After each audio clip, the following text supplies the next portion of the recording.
शिवसेना शिंदे गुट के सांसद नरेश मस्के ने उद्धव ठाकरे गुट के नेता संजय राउत पर जोरदार हमला बोला।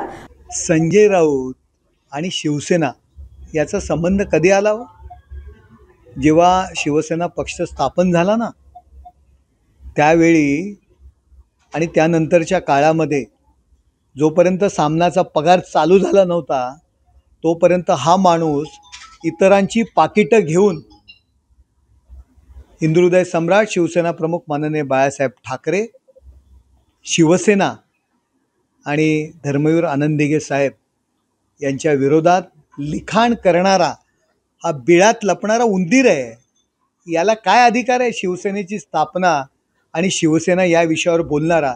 पगार घेऊन गाडीमध्ये पेट्रोलची बिलं घेऊन शिवसेनेचं काम करणारा हा माणूस खासदारकी मिळाल्यानंतर यांनी शिवसेनेच्या स्थापनेविषयी काय बोलावं आणि काय आम्हाला शिकवावं याची योग्यता आहे का?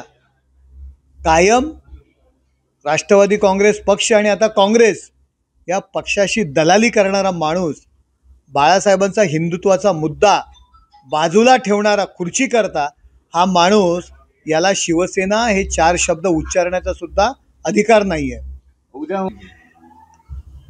त्यांना कळलेलं आहे की यांच्या मेळाव्यामध्ये गर्दी होणार नाही आहे। यांना मेळाव्याकरता माणसं आणण्याकरता काँग्रेसला मीटिंग घ्याव्या लागत आहेत। काँग्रेसच्या वॉर्ड अध्यक्षांच्या मीटिंग सुरू आहेत, त्यांना आदेश आला आहे शिवसेनेच्या मेळाव्याकरता जा।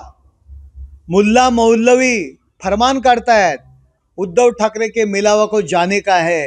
ही वेळ यांच्यावर आलेली आहे आणि राज ठाकरे येणार म्हणून बातम्या पसरवत आहेत। राजसाहेब ठाकरे अजून बोलले नाही आहेत, परंतु बातम्या पसरवत आहेत। मनसेची सुद्धा मंडळी यायला पाहिजेत। ही वेळ यांच्यावर आलेली आहे, त्यामुळे आमच्या मेळाव्याला गर्दी होणार हे त्यांना माहिती आहे। मग लोकांमध्ये गैरसमज पसरवण्यासाठी अशा पद्धतीची वक्तव्य हे करतायत।